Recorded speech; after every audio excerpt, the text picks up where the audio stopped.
রাজনৈতিক সহনশীলতা প্রতিষ্ঠায় কার্যকর পদক্ষেপ নেয়ার আহ্বান জামায়াত সেক্রেটারির।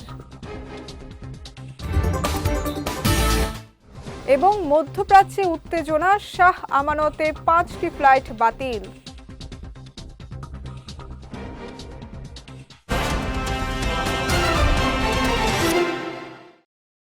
আসসালামু আলাইকুম। চট্টগ্রাম সংবাদে আমন্ত্রণ জানাচ্ছি আমি সঙ্গীতা শাহ। শুনছিলেন শিরোনাম, এবারে বিস্তারিত। নির্বাচন পরবর্তী সহিংসতা বন্ধ ও রাজনৈতিক সহনশীলতা প্রতিষ্ঠায় সরকারের প্রতি কার্যকর পদক্ষেপ নেওয়ার আহ্বান জানিয়েছেন জামায়াতে ইসলামীর সেক্রেটারি জেনারেল অধ্যাপক মিয়া গোলাম পরোয়ার। গতকাল বিকেলে চট্টগ্রাম নগরের জিইসি কনভেনশন সেন্টারে মহানগরী জামায়াতের ইফতার মাহফিলে প্রধান অতিথির বক্তব্যে তিনি এ আহ্বান জানান। এ সময় তিনি বলেন, নতুন বাংলাদেশ নির্মাণের স্বপ্ন নিয়ে জুলাইয়ের ছাত্র জনতার রক্তস্নাত বিপ্লবের পর এক নতুন পথচলা শুরু হয়েছে। সকলের অঙ্গীকার ছিল রাজনীতিতে সহনশীলতা এবং একে অপরকে মেনে নেওয়ার সংস্কৃতি গড়ে তোলা, বিশেষ করে বিজয়ীরা পরাজিতদের ওপর এবং জামায়াত ইসলামীর নেতাকর্মীদের বাড়িঘরে হামলা ও অগ্নিসংযোগ করছে, যা কোনোভাবেই প্রত্যাশিত নয়। এত প্রত্যাশার নির্বাচন নিয়ে একটা সুস্থ, শান্তিপূর্ণ, নিরাপদ, বৈষম্যহীন, ইনসাফপূর্ণ বাংলাদেশ গড়ার কথা মুখে বলে সেই নির্বাচনের পরে রোজাটা এত দুঃখ কষ্ট দিয়ে শুরু হবে, এটা আমাদের কারোর কাছে প্রত্যাশিত ছিল না। আমরা সরকারের কাছে আবেদন জানাবো, এই সব সহিংসতা বন্ধ করার জন্য প্রধান এবং প্রথম দায়িত্ব হচ্ছে সরকারের।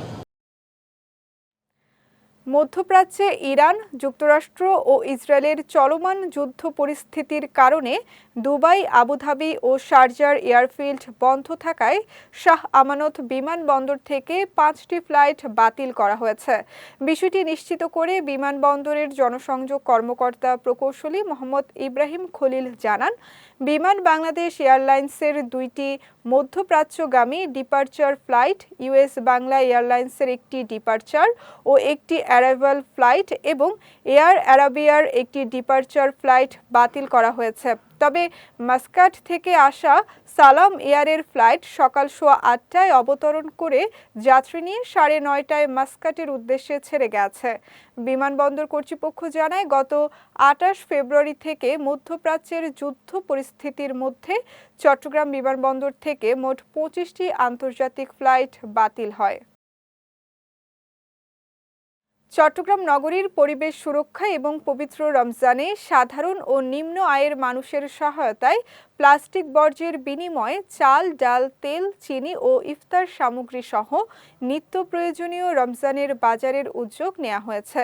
গতকাল নগরীর সরকারি কমার্স কলেজের সামনে স্থাপিত প্লাস্টিক এক্সচেঞ্জ কর্নারে ক্লিন বাংলাদেশের উদ্যোগে এবং চট্টগ্রাম সিটি কর্পোরেশনের সার্বিক সহযোগিতায় এ কার্যক্রমের উদ্বোধন করেন চসিক মেয়র ডাক্তার শাহাদাত হোসেন। উদ্বোধনী বক্তব্যে মেয়র বলেন, বাসায় জমে থাকা প্লাস্টিক বোতল বা বর্জ্য এই কর্নারে জমা দিয়ে পয়েন্ট সংগ্রহ করতে পারবেন নগরবাসী, আর সেই পয়েন্টের বিনিময়ে তারা প্রয়োজনীয় বাজার ও ইফতার সামগ্রী নিতে পারবেন। তিনি আরও জানান, সংগৃহীত প্লাস্টিক সরাসরি পুনর্ব্যবহার প্রক্রিয়ায় পাঠানো হবে। পর্যায়ক্রমে নগরীর বিভিন্ন গুরুত্বপূর্ণ এলাকা ও শিক্ষা প্রতিষ্ঠানে এ ধরনের এক্সচেঞ্জ কর্নার স্থাপন করা হবে বলেও জানান সিটি মেয়র। কক্সবাজারে ইরানের সর্বোচ্চ নেতা আয়াতুল্লাহ আলী খামেনির রুহের মাগফিরাত কামনায় গায়েবানা জানাজা অনুষ্ঠিত হয়েছে। গতকাল রাতে কক্সবাজার কেন্দ্রীয় শহীদ মিনার প্রাঙ্গণে এ গায়েবানা জানাজার আয়োজন করা হয়। এতে জেলার বিভিন্ন এলাকা থেকে আসা শত শত ধর্মপ্রাণ মুসল্লি অংশ নেন। জানাজা শেষে মুসল্লিরা বিশ্ব মুসলিম উম্মার শান্তি, সংহতি এবং মরহুম নেতার আত্মার মাগফিরাত কামনায় বিশেষ দোয়া ও মোনাজাতে অংশগ্রহণ করেন। আয়োজকরা জানান, মুসলিম বিশ্বের গুরুত্বপূর্ণ একজন নেতা হিসেবে তার অবদান স্মরণ করতেই এই গায়েবানা জানাজার আয়োজন করা হয়েছে। চট্টগ্রামে অপরাধ দমনে 10টি স্থানে বিশেষ অভিযান পরিচালনা করেছেন চট্টগ্রাম মেট্রোপলিটন পুলিশ সিএমপি। গতকাল মধ্যরাতে 10টি দলে ভাগ হয়ে নগরীর বিভিন্ন এলাকায় এই অভিযান পরিচালনা করে সিএমপি। এর আগে এক জরুরি সংবাদ সম্মেলনে এই অভিযানের ঘোষণা দেন অতিরিক্ত পুলিশ কমিশনার ওয়াহিদুল হক চৌধুরী। বলেন, অপরাধীদের আস্তানা, অস্ত্র ও মাদকের সম্ভাব্য স্পটে বিশেষ অভিযান চালানো হচ্ছে। সম্প্রতি এক শিল্পগোষ্ঠীর চেয়ারম্যানের বাসভবনে গুলির ঘটনার পর নগরবাসীর নিরাপত্তা জোরদারে এ উদ্যোগ নেওয়া হয়েছে বলেও জানান তিনি। Chattogram metropolitan police commissioner Hasib আজিজের দিক নির্দেশনায় এই অভিযানের নাম দেয়া হয় সিমালটেনিয়াসলি ড্রাইভ।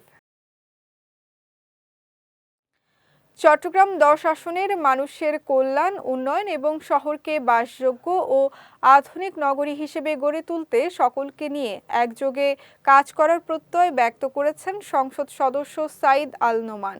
বিএনপির ভাইস চেয়ারম্যান, সাবেক সফল মন্ত্রী, বীর মুক্তিযোদ্ধা মরহুম আবদুল্লাহ আল নোমানের প্রথম মৃত্যুবার্ষিকী উপলক্ষে গতকাল বিকেলে মহানগর ডবলমুরিং থানা হাজীপাড়া বন্ধন ক্লাবের হতদরিদ্র পরিবারের মাঝে ইফতার সামগ্রী বিতরণকালে তিনি এ কথা বলেন।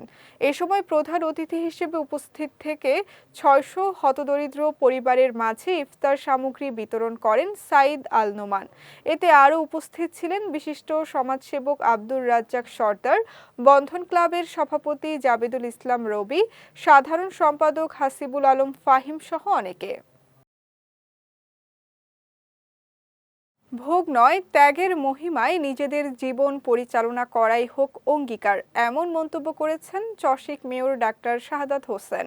গতকাল বিকেলে চট্টগ্রাম ওয়াসা শ্রমজীবী ইউনিয়ন আয়োজিত ইফতার সামগ্রী বিতরণ অনুষ্ঠানে প্রধান অতিথির বক্তব্যে তিনি এ কথা বলেন।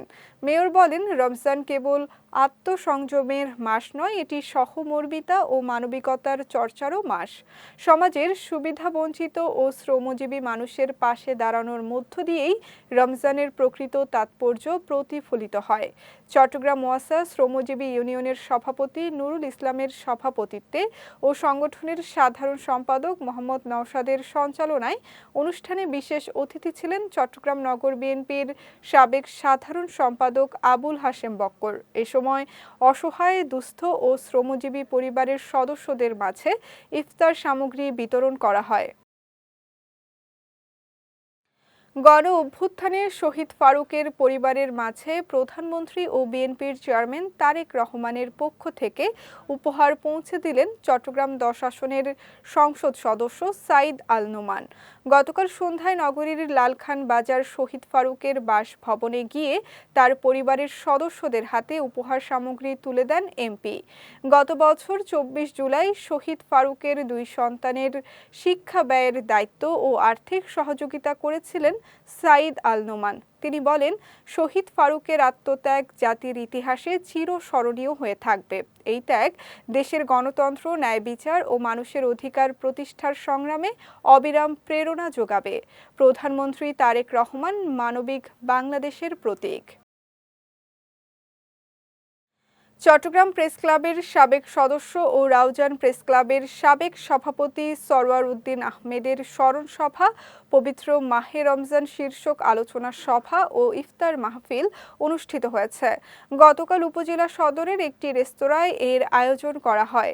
রাউজান প্রেস ক্লাবের সভাপতি কাজী সরওয়ার খান মঞ্জুরের সভাপতিত্বে অনুষ্ঠানে প্রধান অতিথি ছিলেন উপজেলা নির্বাহী কর্মকর্তা এস.এম. রাহাতুল ইসলাম। স্বাগত বক্তব্য রাখেন আজীবন সদস্য ও সাবেক সভাপতি জাহিদুল আলম এবং শুভেচ্ছা বক্তব্য দেন তৈয়ব চৌধুরী। আরও উপস্থিত ছিলেন জেলা বিএনপি নেতা আবু জাফর চৌধুরী, ফিরোজ আহমেদ, বিএনপি নেতা সৈয়দ মঞ্জুরুল হক মঞ্জু, রেজাউর রহিম আজম, উপজেলা জামায়াতের আমির শাহজাহান মঞ্জু সহ অনেকে। উপজেলা প্রশাসনের নিষেধাজ্ঞা উপেক্ষা করে চট্টগ্রামের সাতকানিয়া এলাকায় দিনে দুপুরে প্রকাশ্যে মাটি কেটে নিয়ে যাচ্ছে একাধিক ইটভাটার মালিক। এতে পরিবেশের মারাত্মক ক্ষতির পাশাপাশি চট্টগ্রাম কক্সবাজার মহাসড়কের সরকারি অধিগ্রহণকৃত জমিও চরম হুমকির মুখে পড়েছে। স্থানীয় সূত্র জানায়, সম্প্রতি অধিকাংশ সাতকানিয়ার ইটভাটাগুলো চট্টগ্রাম কক্সবাজার মহাসড়কের অধিগ্রহণকৃত এলাকা থেকে অবৈধ অবৈধভাবে মাটি কেটে ইটভাটায় সরবরাহ করছে। বিষয়টি উপজেলা প্রশাসনের নজরে এলে ভ্রাম্যমাণ আদালতের মাধ্যমে অভিযান পরিচালনা করে 2টি ইটভাটার কাছ থেকে মুচলেকা আদায় করা হয়। তবে অভিযানের পরও বাকি ইটভাটাগুলো আগের মতোই বেপরোয়া হয়ে ওঠে বলে অভিযোগ রয়েছে। এদিকে অবৈধ মাটি কাটার বিরুদ্ধে নিয়মিত অভিযান, দোষীদের বিরুদ্ধে দৃষ্টান্তমূলক শাস্তি এবং স্থায়ী সমাধানের জোর দাবি জানিয়েছেন স্থানীয়রা। চট্টগ্রাম সংবাদ শেষ করার আগে শিরোনামগুলো দেখে নিচ্ছি আরও একবার।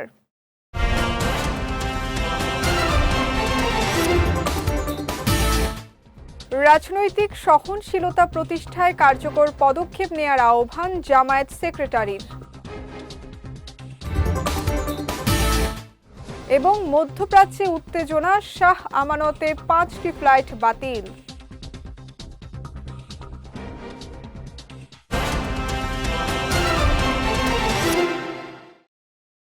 চট্টগ্রাম সংবাদ শেষে আজকের মতো আমি সঙ্গীতা শাহ আপনাদের কাছ থেকে বিদায় নিচ্ছি। রাত 9টায় আমাদের পরবর্তী বিজয় রাতের সংবাদ দেখার আমন্ত্রণ রইল।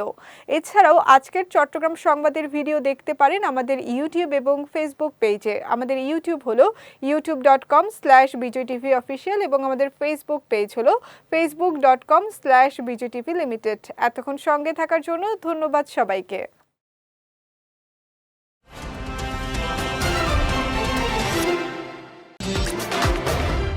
বিজয় টিভি, অনির্বাণ বাংলা।